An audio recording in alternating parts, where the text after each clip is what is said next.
Hello बच्चों, मैं Kripashankar NMMS मंथन में आप लोगों का हार्दिक स्वागत करता हूं। जैसा कि आज का जो हमारा टॉपिक है वो विज्ञान विषय से है। विज्ञान विषय की कम समय में तैयारी कैसे करें, इसके लिए 4000 प्रश्नों की श्रृंखला कंटिन्यू है। अब आप इन 4000 प्रश्नों की श्रृंखला के क्रम में जुड़ सकते हैं। कि जीवाणुओं से होने वाले रोग के नाम हम लोग जानेंगे। तो जीवाणु क्या है? जीवाणु कहें तो बैक्टीरिया।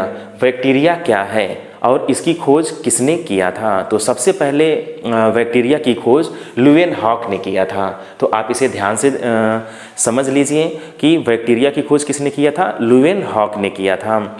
और इसे आप एक पेपर और पेन ले लीजिए और इसे ज़रूर नोट डाउन कर लीजिएगा। इस सीरीज़ का अगर आप हिस्सा बनते हैं तो कम समय में लगभग 4000 से ज़्यादा ही प्रश्न आप सॉल्व करने वाले हैं। पूरी एक प्लानिंग के साथ एग्ज़ाम के पहले मैं इतने क्वेश्चंस को आपको करा दूंगा।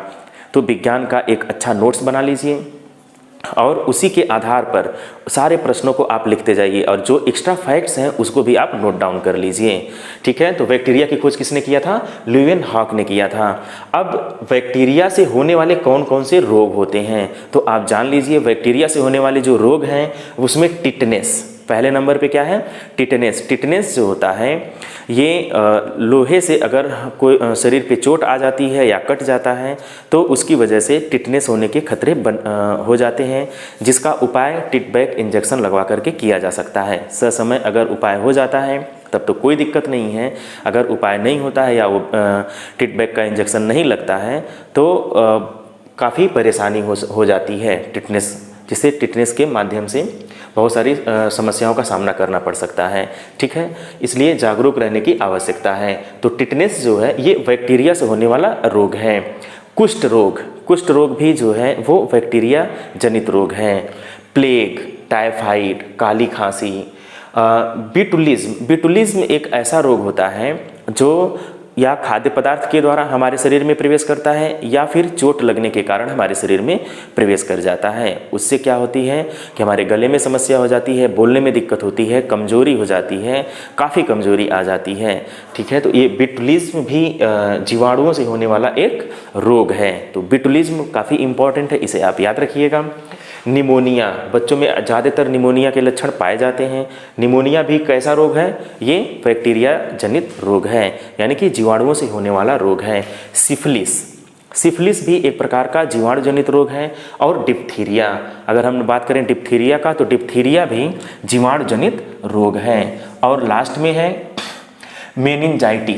मेनिनजाइटिस भी जीवाणु या बैक्टीरिया जनित रोग है। तो मेनिनजाइटिस हो गया और डिप्थीरिया हो गया, ठीक है, सिफिलिस हो गया, निमोनिया हो गया, बिटुलिज्म हो गया, काली खांसी, टाइफाइड, प्लेग, कुष्ठ रोग, टिटनस, ये सब कैसे रोग हैं? जीवाणु जनित या बैक्टीरिया जनित रोग हैं। इसे कैसे याद किया जाए?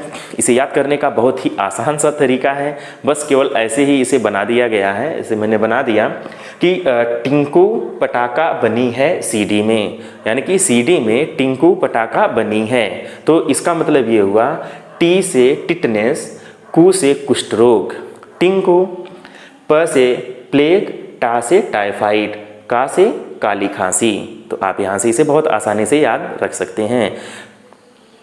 पटाखा से प्लेग, टाइफाइड, काली खांसी बनी है, यानी कि ब से आप क्या याद कर सकते हैं? बिटुलिज्म, और नी से निमोनिया, और ह से हैजा। ह यहाँ पे बच गया है तो आप यहाँ हैजा लिख सकते हैं।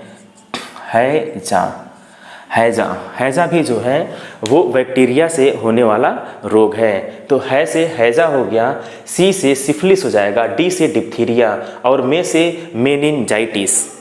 तो इस तरह से आप इस ट्रिक के माध्यम से भी आप बैक्टीरिया जनित रोग को आप आसानी से याद कर सकते हैं। बहुत ही आसान है, आप चाहें तो थोड़ा सा इस पे वर्क करें तो जितने भी बैक्टीरिया के कारण जो रोग होते हैं वो आप आसानी से याद कर पाएंगे। और इसके बाद जो है विषाणु से होने वाले रोग के लिए आप नेक्स्ट वीडियो का इंतज़ार करें।